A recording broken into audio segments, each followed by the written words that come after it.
आज का हमारा विषय है selection of subject, research and development, यानी विषय का चयन, शोध व विकास।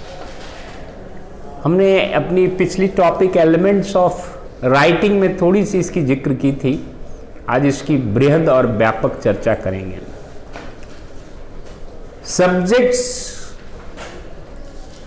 सिलेक्शन ऑफ सब्जेक्ट, ये बड़ा महत्वपूर्ण है। जब आप किसी मीडिया के लिए, किसी अखबार के लिए, पत्रिका के लिए, ब्लॉग के लिए या किसी सोशल मीडिया के लिए भी कुछ लिख रहे हैं, तो हम किस टॉपिक पर लिखें, ये एक बहुत महत्वपूर्ण बिंदु होता है। ऐसा नहीं कि आप कोई भी टॉपिक ले लीजिए और लिख डालिए। तो विषय का चयन में हमें टाइमलीनेस का ध्यान रखना पड़ता है।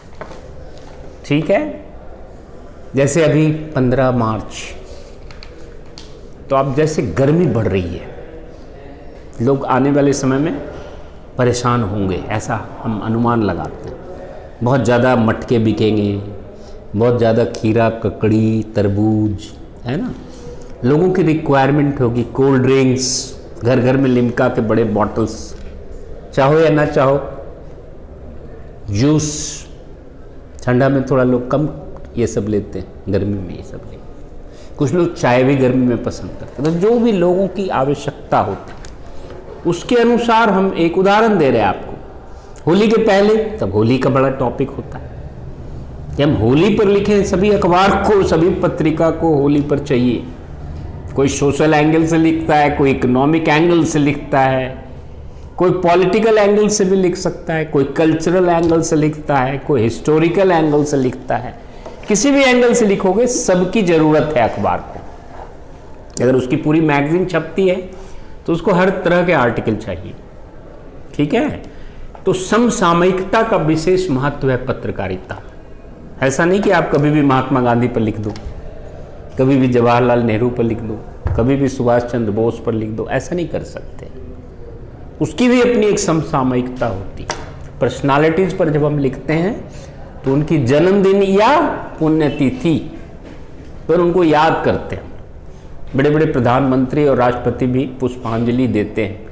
पूर्व प्रधानमंत्री, पूर्व राष्ट्रपति, राष्ट्रपिता, महान स्वतंत्रता सेनानी, बहुत बड़े फिल्म स्टार भी हैं, डायरेक्टर, प्रोड्यूसर, सबको सम्मानित। सैनिक का कोई आदमी है जिसको परमवीर चक्र प्राप्त हुआ है, सबको हम पुष्पांजलि, श्रद्धांजलि देते हैं।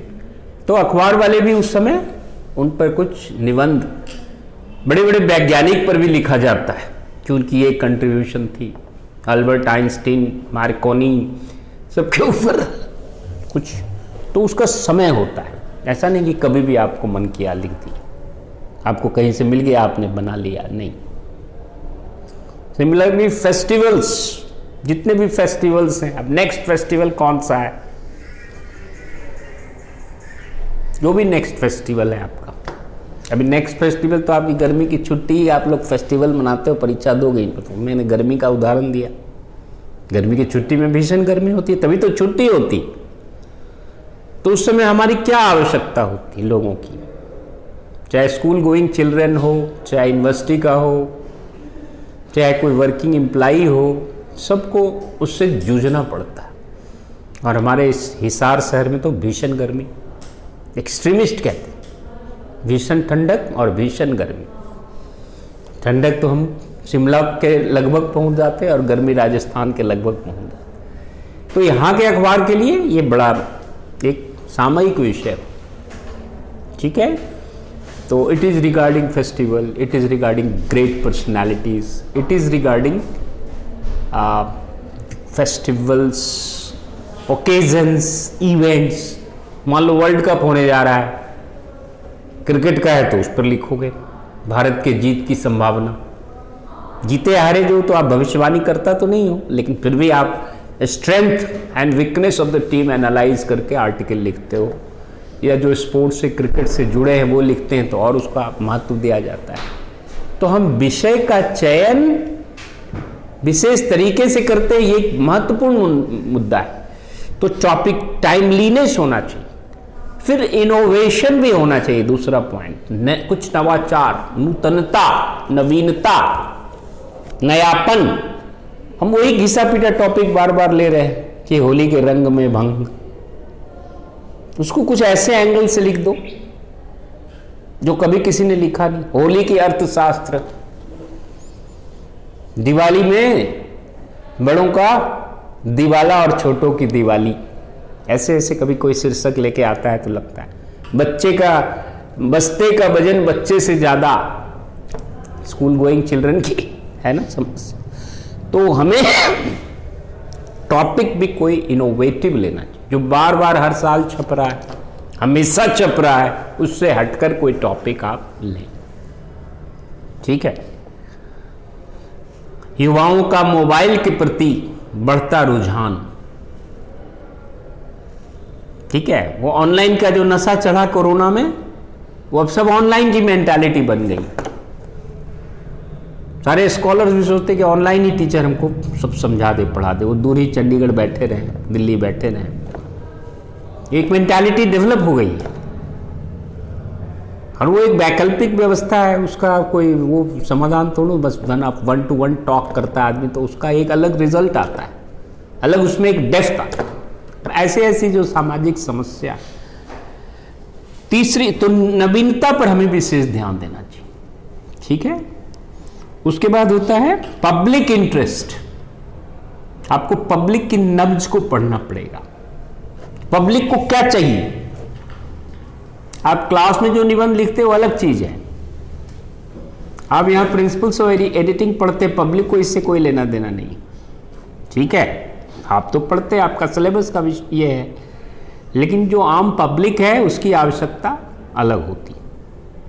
चुनाव आ रहा है मान लो 24 में, तो अब अभी से माइंडसेट तैयार हो रहा है, लोग चर्चा कर रहे हैं कौन पार्टी जीतेगा। उसके बारे में आप अलग अलग पॉलिटिकल पार्टीज का विश्लेषण कर देते हैं, उसकी उपलब्धियां, उसकी कमियां, उसकी खामियां, उसके स्ट्रेंथ, उसके वीकनेस, तो बड़ा अच्छा लेख बन जाता है। टाइमली अभी बहुत छप रहा है, 24 इलेक्शन है ना, it's a hot issue, hot political issue. All the politicians are conscious about it, people, the voters are also getting conscious.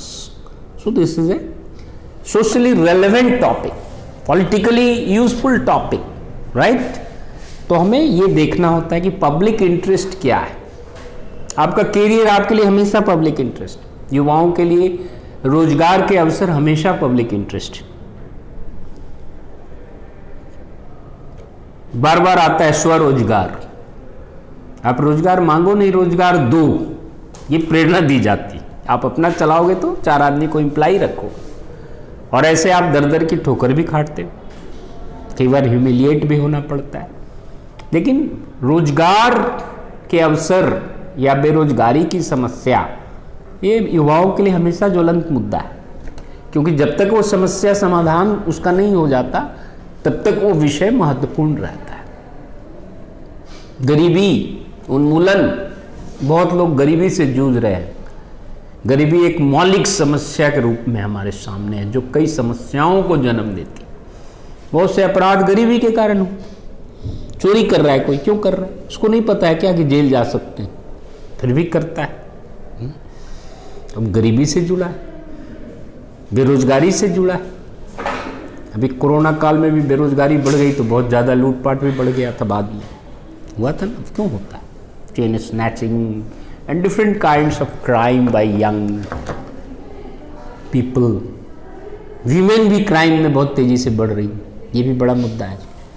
लोग सोचते हैं महिला चीट नहीं करेगी और महिला ही चीट करके निकल जाती। महिला पॉकेट नहीं मारेगी, महिला ही पॉकेट मार रही। गैंग में एक महिला को शामिल कर लो, समझेगा ये परिवार है ना। बहुत हो रहा है दिल्ली में, देखो मेट्रो पर एक पूरी ग्रुप रहेगी, इसमें 2 लड़कियां भी रहेगी, वो भी परवर्टेड है।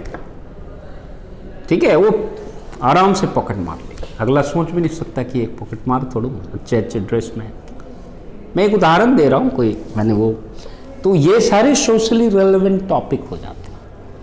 ऐसे बहुत सारे उदाहरण आप ढूंढ सकते हो, ज़्यादा उदाहरण देने की जरूरत नहीं, बात आपको समझ में आ गई। Public interest, public interest means socially relevant, politically relevant, economically relevant, religiously relevant, spiritually relevant, culturally relevant, educationally relevant, ये सब पब्लिक इंटरेस्ट को लाते हैं। सोशल में आप चिल्ड्रन की इशू है, बहुत सारी इशू है। तो छोटे छोटे बच्चों की क्या समस्या, छोटे छोटे बच्चों के स्कूल बंद हो जाते तो पेरेंट्स के लिए समस्या बन जाते हैं। पेरेंट्स प्लान करता है कि कैसे हैंडल करें छुट्टियों में, उनके लिए खाने का आम लीची सब व्यवस्था पेरेंट्स को करना पड़ता है। ये तो दोपहर पर सोएंगे नहीं, धूप में भागेंगे इधर से उधर, कैसे इनको रोकें, बहुत सी समस्याएं होती है। तो वो एक पब्लिक इंटरेस्ट, युवाओं की समस्या, महिलाओं की समस्या, बुजुर्गों की समस्या, ये सब सोशली रेलेवेंट पब्लिक इंटरेस्ट का विषय। उसी तरह इकोनॉमिक का भी मैंने बताया, गरीबी, बेरोजगारी, जनसंख्या वृद्धि। ठीक है, जनसंख्या को एक वरदान भी कहते हैं लोग, लेकिन उसकी वृद्धि, अति वृद्धि एक बड़ी अजीब सी स्थिति उत्पन्न करता है। कई हमारे ऐसे कम्युनिटी हैं जो डेलिबरेटली पॉपुलेशन को बढ़ा रहे हैं कि हमारा वर्चस्व बना रहे, which becomes harmful for the economic growth and development. ठीक है, तो वो इकोनॉमिक इश्यूज बहुत सारे हैं, बहुत सारे अनंत इशू। मैं तो बड़े बेसिक उदाहरण दे रहा हूँ। कल्चरल इश्यूज, प्राय हमारे युवा भारतीय संस्कृति से भटक रहे हैं। विदेशी संस्कृति, पश्चिम संस्कृति, जो हमारी ऐतिहासिक परंपरा में कभी नहीं रहा, उसका ग्रहण जरूरत से ज़्यादा। ठीक है, थोड़ा बहुत modernisation, change is very okay, but extreme extent it's not welcome. ठीक है ना, तो कल्चरल इश्यूज बहुत सारे हैं। कल्चरल डाइवर्सिटी के बाद भी भारत का एक अपना सांस्कृतिक महत्व पूरे विश्व में चर्चा का विषय। भारत अपनी संस्कृति, केयरिंग, शेयरिंग, पेरेंट्स तब तक केयर करता है अपने बच्चे का, चाहे वो 35 वर्ष का क्यों ना हो, तब तक उसके रोटी की व्यवस्था पेरेंट्स करता है। और 25 वर्ष में अगर वो कोई नौकरी पकड़ लेगा तो भी उससे प्रश्न पूछा जाता है, क्यों नौकरी कर रहे हो, घर में कोई कमी है, ऐसे ऐसे सवाल उठाते। जबकि अर्निंग भाई, लर्निंग ये बड़ा फॉरेन कंट्री में होता है। आप ऑस्ट्रेलिया, कनाडा, यूएस चले जाओ, जितने बच्चे पढ़ रहे हैं सब कमा रहे हैं। 99% बच्चे कमाते भी पढ़ाई के साथ साथ। हमारे यहाँ कितने बच्चे पढ़ाई के साथ साथ कमाते हैं? कमाने लगो तुम्हारे पेरेंट्स ही रोक देंगे, अरे घर में कमी है क्या, क्यों जाते हो ट्यूशन पढ़ाने। लो, वो बच्चा सोच रहा है कि थोड़ा आपका भार हल्का करें तो मम्मी ही टोक देगी, लेट आ रहे हो, क्या बात है, आपने सच बता दिया तो भी ऐसी क्या, पैसे की कमी है क्या, कुछ और चाहिए तो बता दो। मतलब उसको प्रमोट करने के बजाय अब ये सोशल टेंडेंसी है। तो this can be cultural issue, religious issue always comes. ठीक है, कई रिलीजियस, पॉलिटिको रिलीजियस इशूज बीच बीच में उठ जाता है चुनाव के समय। ठीक है, तो बड़ा इशू होता है। उसी तरह स्पिरिचुअल इश्यूज, बीमारी होती है तो लोग कहते हैं योगा करो, मेडिटेशन करो। बहुत हार्ट फेलियर हो रहा है लोगों का, अभी बीच में खांसी हो गई, बहुत हो रही है लोगों को। अब बुजुर्ग का, कईयों का हार्ट फेलियर हो रहा है, इतना खांसी हो रहा है, काफ़ी इस पर न्यूज़ आ रहा है, पढ़ो आप। जो ऑलरेडी डिजीज है उसमें कुछ ऊपर भी जा रहा है। जो स्वस्थ है ठीक है, विशेष प्रकार का ये कोरोना जनित खांसी है तो लोग परेशान हैं, 1-1 महीना तक खांस रहे हैं।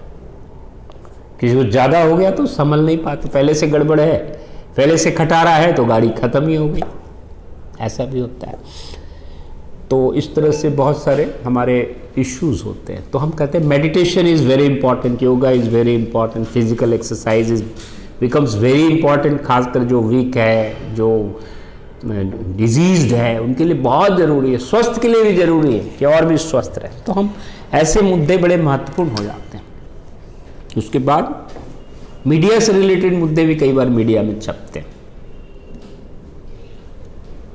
कई मीडिया की पॉलिसी होती है कि हम मीडिया से रिलेटेड नहीं छापेंगे, लेकिन कई मीडिया ओरिएंटेड मैगजीन्स होते हैं जो मीडिया पर ही छापते हैं। एजुकेशनल इश्यूज बहुत सारे हैं, सबके पब्लिक इंटरेस्ट, क्योंकि एजुकेशन इज वाइटल टुडे। गरीब से गरीब आदमी भी चाहता है कि मेरा बेटा इंजीनियर बने, डॉक्टर बने, खुद रिक्शा चला रहे हैं, टेम्पो चला रहे हैं, लेकिन बेटा IAS बने, प्रयास करते हैं, कई बार सफलता भी मिल जाती है। बच्चा योग्य है, आर्थिक निर्धनता के बावजूद भी अगर उसमें विशेष योग्यता है तो सफलता हासिल कर लेता है। तो ऐसे विषय कई बार बड़े प्रेरक तत्व का भी काम करते हैं समाज। तो देखो इतनी गरीबी के बाद भी वो IAS बन गया, और तुम इतने अय्यासी में रहकर भी BA नहीं पास कर पा रहे हो, MA नहीं कर पा रहे हो, तो उदाहरण देना पड़ता है। तो ये सारे पब्लिक इंटरेस्ट का विषय है एजुकेशन पर भी। Professional courses, how professional are professional courses, ठीक है।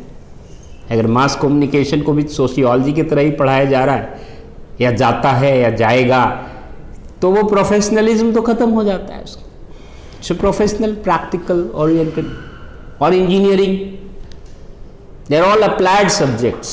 तो एजुकेशन के सामने ये सारे issues, science and technology, engineering, ठीक है। अब इस सारे कंप्यूटर के पीछे ही भाग रहे, तो वहाँ भी तो एक जगह है लिमिटेड।